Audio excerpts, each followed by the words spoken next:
Welcome back to Pac-12 Chalk Talk, your source for everything Pac-12 sports. I'm your host, Austin Gonzalez, and in studio tonight we have our panel, Mariah Baker, Nick Merrick, and Robbie Baker. Guys, Colorado shook up the Pac-12 rankings, beating Cal 70-57 on Sunday. And with the loss, Cal falls to second in the Pac-12, and Washington is now all alone on top of the standings. The Buffaloes, on the other hand, improved their chances of securing a bye in the Pac-12 tournament with the win. Nick, we're going to start with you. What were the implications of this game? Austin, we started all season long at the very beginning, mentioning that Colorado plays fantastic at home, and they proved it exactly right yet again. In this game, getting a lot of productive scoring where they only had 5 turnovers, and compared to the first meeting against California, they turned the ball over 17 times against the Golden Bears. That changed drastically. They shot 12% better from the field. On top of that, point guard Stephen Dinwiddie ended up having 15 points in this game off the bench, only had 2 in the last time against California. That overall scoring from all over the place really helped this Buffalo team. You're right. And, you know, something that needs to be addressed here is what the Buffs did to shut down their perimeter shooters. They forced the ball outside, and then they had big men like Tomlinson shut down Crabbe and Cobbs and all of that. We saw the Bears struggle with their attack-style defense, which gave the Buffs the upper hand in this game. And the way I looked at this game was going in the future, the Pac-12 tournament. And if these two teams were to meet again, I think Cal will get the better of this matchup. And that is because Colorado will have to go on the road. And Colorado on the road or at neutral sites are not good this year. 5 of their 9 losses have come on the road. And I just feel like California is a better team, and this was just a bad game for the Bears. Robbie, that's a good point, though I'm not disagreeing with you. One thing that you should keep in mind is that Colorado has only turned the ball over 11 or less times 4 out of the past 5 games, playing a lot better, getting more players involved, having 3 scorers consistently shoot in double digits. That's been a big difference, and a reason why I'm going to have them later on. I'll mention that they could make a run in the Pac-12 tournament. But to me, it doesn't matter if they're turning the ball over less or if they're getting more people involved. If more than half of your losses are on neutral sites or on the road, it's not going to happen in tournament time.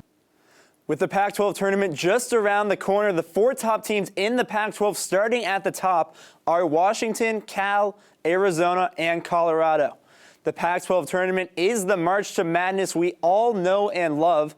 So, Mariah, do you think one of these top 4 teams is going to win the tournament, or is it going to be someone from outside the top 4? You know, Austin, I must say I am anxious to see how the Pac-12 tournament and this final week of play, for that matter, turn out. I feel like anybody from Cal to Oregon State could take this. But that being said, I'm going to have to go with Arizona on that. Don't get me wrong, it's going to be a tough battle here. They've only lost 1 of their last 8 games. I think they're on a surge, a tenacious way that they can get it done in this tournament. I think it's going to be Washington for the 3rd straight year. The Washington Huskies will win the Pac-12 basketball tournament. They have a ton of scorers, whether it be Tony Roden or Terrence Ross. Down low, they have Aziz Ndiaye, who has been a great rebounder this year. He's big on the boards. I think Washington has all the pieces that'll come together at the right time to win the Pac-12 tournament. Robbie, I'm agreeing with you there, and I'm going with the Huskies as well as the favorite to win the Pac-12 tournament this year. When you have guys like Roten and Terrence Ross really performing, getting that offense jump-started, really been working well. However, my fun fact for this weekend segment is going to be, I'm going to throw in a sleeper at possibly UCLA, as it will be played in Los Angeles, which is virtually a home game for them. So we'll see if the Bruins could get something going. It will be a long shot, I'll give you that. But they are comfortable at home. Their only 2 home losses this season have come to California and Texas, so we'll see what they could do. As we've been saying all year long here on Chalk Talk, the Pac-12 is far from one of the top conferences for basketball. At the moment, the Pac-12 does not have a single team inside the AP Top 25. Robbie, obviously the winner of the Pac-12 tournament will get a bid, but how many more teams will the Pac-12 send to the field of 68?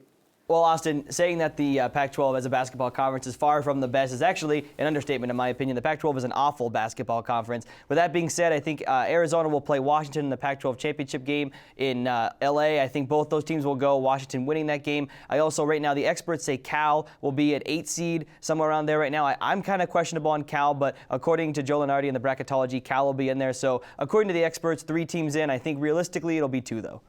You know, Robbie, I have to agree with you in more ways than one there. I think the lack of respect for the Pac-12 conference is obviously apparent, so at-large bids are going to be hard to come by, but I have to give it to 3 teams as well. Arizona, as I mentioned earlier, I think they'll take the Pac-12 tournament. The other 2 have to go to Washington and Cal. Washington has the athletes they need to get it done on the hardwood. Cal struggled against the Buffs, but I think they can take that criticism, revamp, and surge in the tournament.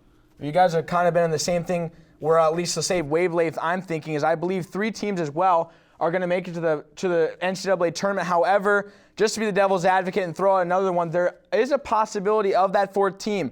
Whether I'm going to run with UCLA making a surge in the Pac-12 tournament, which is very possible since I just mentioned it's more of a home game for them. Some places they've been comfortable. They have the talent there. Not sure why they couldn't piece it together where they have the Ware brothers. They have Joshua Smith. They're great in the front court. But if you look at it as well, Colorado, they could really surprise you. They've been a lot more careful with the ball. Something that the coaching has tried to develop with that team, and they're only turning the ball over now 5 and 6 times the past 2 games. Yeah, and they only missed the tournament by that much last year. Very true. Guys, we're now going to introduce a new segment here on Chalk Talk called Baker's Winning Recipe. Not Mariah Baker, but Robbie Baker. And I know you guys are thinking the same thing I am right now. How did Robbie get his own segment on this show? But I guess he knows what he's talking about sometimes. So, Robbie, for your first ever winning recipe, what do Cal and Washington need to do to win the Pac-12 crown?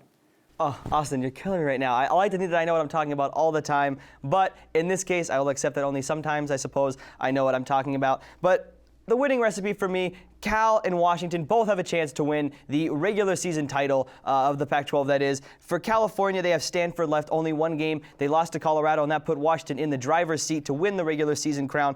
Cal Williams needs to take care of business right now. They need to beat Stanford. They've done it already once this year. They can do it again. Washington, however, they have USC and UCLA left. Those are 2 very easy, winnable games for the Huskies. I think they will win those games. They just need to play like they have all season long, and they will win the Pac-12 regular season crown. As we close out February in Pac-12 basketball, we take a look at the upcoming games this weekend. A big game on Saturday. You have Washington at UCLA. And then on Rivalry Sunday, you have the duel in the desert featuring Arizona at Arizona State and Cal at Stanford. The Pac-12 season is winding down, and for coaches of teams at the bottom of the standings, their jobs could be in jeopardy. ASU's Herb Sendek could be safe. According to Athletic Director Lisa Love, she said Sendek, quote, is an incredibly talented and bright basketball coach. He didn't all of a sudden wake up dumb. Nick, the rest of the coaches in the conference might not be as fortunate. Honestly, Austin, I'm not sure how many guys are going to be in the hot seat. I think all the spots on the Pac-12 basketball are secure, at least for now. But the 2 that are getting really close to that hot seat are USC's Kevin O'Neal and ASU's Herb Sendek. I realize Herb Sendek just recently signed a 2-year extension, but you cannot be in the bottom 4 of the league 2 years in a row. And then USC with O'Neal, he was 4th place, now an atrocious 1-15 in the Pac-12 currently. That's going to need to change, but again, have to give him at least 1 more year before you cut the ties. You know, Nick, I would agree with you. We saw USC struggle. We saw Arizona State struggle. Utah, of course. Arizona State's coach, he's got to be worried, but I'm not sure these teams are looking to rebuild quite yet. We'll see how it goes, but I'm not sure they're ready to revamp their whole look so soon. Yeah, Kevin O'Neal of USC is definitely on the hot seat, 1-15. After being the interim coach at U of A, everyone thought he might have the experience to be a big-time head coach.